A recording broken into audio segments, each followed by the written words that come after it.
Hello सभी दोस्तों को नमस्कार।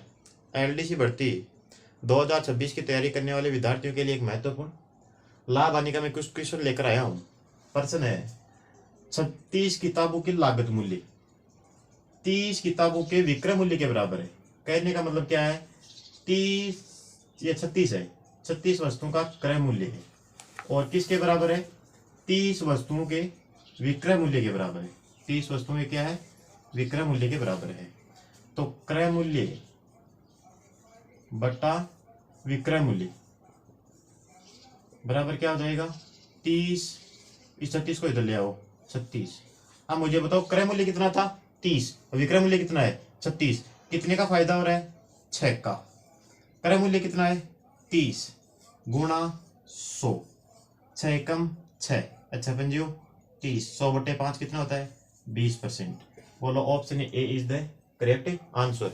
दूसरा क्वेश्चन भी सेम क्वेश्चन है, क्या दे रहा है, 15 वस्तुओं का लागत मूल्य है, अब 10 वस्तुओं के विक्रय मूल्य के बराबर है, तो प्रतिशत लाभ पूछा है। बताओ 15 वस्तु है, उनका क्या है, क्रय मूल्य, क्या है, क्रय मूल्य कितने के बराबर है, 10 वस्तुओं के विक्रय मूल्य के बराबर है। किसके बराबर है, विक्रय मूल्य के बराबर।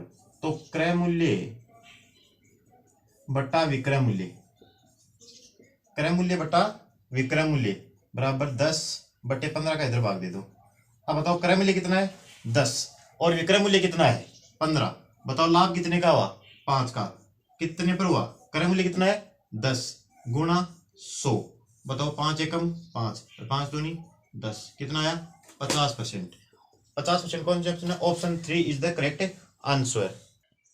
अब इस क्वेश्चन में क्या है, एक वस्तु के लागत मूल्य और विक्रय मूल्य का अनुपात दिया है। लागत मूल्य का मतलब क्रय मूल्य तो कितना दे रखा है, 20, और विक्रय मूल्य कितना दे रखा है, 21। मतलब लाभ कितने का हो रहा है, 1 का। कितने का हो रहा है, 1 का। और क्रय मूल्य कितना है, 20 गुणा 100, 20 से पंजो 100, 5%।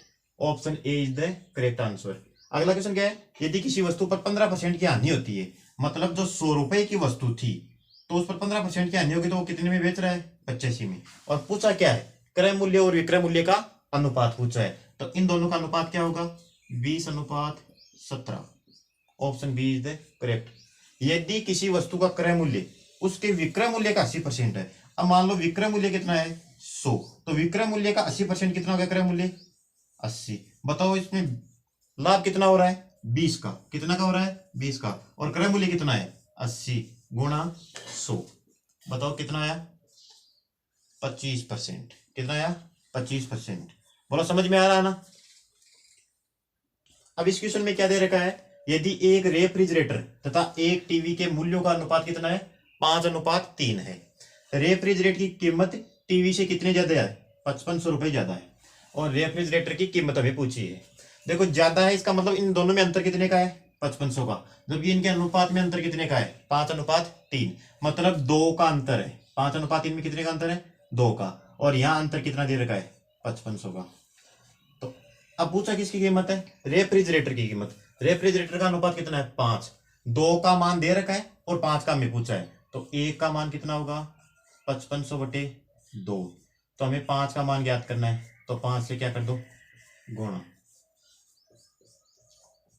बताओ भाई कितना हुआ, 27 गुणा 5, 0 5 25, 7 5 35, 2 37, 5 दूनी 10 और 3 13। Option C is the correct answer. अब इस क्वेश्चन में क्या दे रखा है, एक दुकानदार बराबर मूल्य पर 2 टीवी सेट बेचता है। एक पर तो से क्या हो रहा है, 20% का लाभ हो रहा है, और दूसरे पर क्या हो रही है, हानि हो रही है। ऐसे पर्सन में हमेशा हानि ही होती है। अब मान लो 100 रुपए थे, 20% का लाभ हो रहा है, मतलब 120 रुपए में वो बेच रहा है 100 रुपए वाली वस्तु। दूसरी पर उससे 20% की हानि हो रही है, मतलब 80 रुपए में बेच रहा है 100 रुपए वाली चीज। ठीक है, 100 से 100 कैंसिल कर दो और 2 जीरो से 2 जीरो कैंसिल कर दो, कितना है, 96। जबकि वस्तु कितने की थी, 100 की। इसका मतलब कितनी हानि हुई है, 4% की हानि हुई है। अगर कोई क्वेश्चन समझ में नहीं आ रहा है तो आप कमेंट में डाल देना, मैंने जो पीडीएफ डाली है उसी में से मैं ये क्वेश्चन उठा रहा हूं। आगे देखो नेक्स्ट क्वेश्चन, इसमें क्या दे रखा है, यदि एक व्यक्ति किसी वस्तु को 5% हानि के बदले अगर 5% लाभ पर बेचता है, तो उसे क्या हो रहा है, 5 रुपए अधिक मिल रहे हैं। और वस्तु का हमें क्या पूछा है, क्रय मूल्य पूछा है। कहने का मतलब वस्तु अगर 100 रुपए की थी तो वो 5% हानि पे बेच रहा है। कितने पे बेच रहा था, 95 पे। अब अगर वो 5% लाभ चाहता तो मतलब 105 में बेचेगा, तो उसे 5 रुपए अधिक मिल रहे थे, मतलब इनका अंतर दिया है। तो इनमें अंतर कितने का था, 10% का।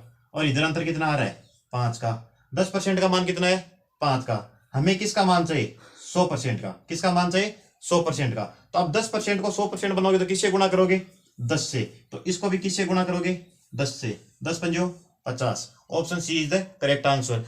अब ये एक नया क्वेश्चन है, इसमें देखो एक व्यापारी एक वस्तु को यदि 105 रुपए में बेचता है तो उसे क्या हो रहा है, 9% की हानि हो रही है। अब वो चाहता क्या है, 30% लाभ। तो वस्तु को कितने में बेचना है। अब 9% की हानि हो रही है तो इसको मतलब 100 रुपए वाली वस्तु है वो कितने में बिक रही है, 91 में। और 91 का मान कितना दे रखा है, 105 रुपए में बेचने पर ये हो रहा है। ठीक है। अब वो चाहता कितना है, 30% लाभ चाहता है। तो 30% लाभ का मतलब वो 130 का मान चाहता है। 130 का मान चाहता है तो एक का मान हम निकालेंगे 105/91। अब हमें क्या चाहिए, 130 का मान चाहिए। तो 130 से क्या कर देंगे, मल्टीप्लाई। 13 संती 91, 13 10 130। 7 से फिर ये कट रहा है, बोलो कितनी बार कटेगा, 15 बार। 15 गुणा 10 कितना हो गया, 150। इसका मतलब उसे वस्तु 150 रुपए में अगर बेचे तब उसे 30% का लाभ होगा। Option C is the correct answer. इस क्वेश्चन में क्या दे रखा है कि किसी वस्तु के विक्रय मूल्य में 3 रुपए की वृद्धि करने पर 7.5% की हानि के बदले क्या हो रहा है, 7.5% का लाभ हो रहा है। कहने का मतलब 3 रुपए से क्या हो रहा है, 7.5% की जो हानि हो रही थी वो 7.5% के लाभ में बदल रही है। मतलब 100 से जो 7.5% कम था वो 100 से 7.5% ज्यादा हो रहा है। इसका मतलब इन दोनों के बीच में अंतर कितने का आ गया, 15% का। अरे ये अंतर क्यों आया, 3 की वजह से आया है। तो बताओ इन दोनों का रेशियो निकालो, ये 5% और ये 1 आ जाएगा। कहने का मतलब 5% का मान कितना आया है, 1। हमें किसका मान निकालना है, इसको 100% करना है। अब 100% करने के लिए 5 को किससे गुणा करोगे, 20 से। तो इसको भी 20 से गुणा करोगे, बताओ कितना आएगा, 20। Option B is the correct answer. जहां तक उम्मीद है ये क्वेश्चन आपको समझ में आएंगे। मैं लाभ आने की या जो भी अन्य मैथ्स की पीडीएफ है वो अपने टेलीग्राम चैनल पर डाल दूंगा। टेलीग्राम चैनल का लिंक आपको डिस्क्रिप्शन में दिया हुआ है। उम्मीद कर रहा हूँ आपको ये वीडियो अच्छा लगा होगा। और अगर वीडियो अच्छा लगा है तो लाइक शेयर और सब्सक्राइब जरूर करना। मिलते हैं अगले वीडियो में, तब तक धन्यवाद।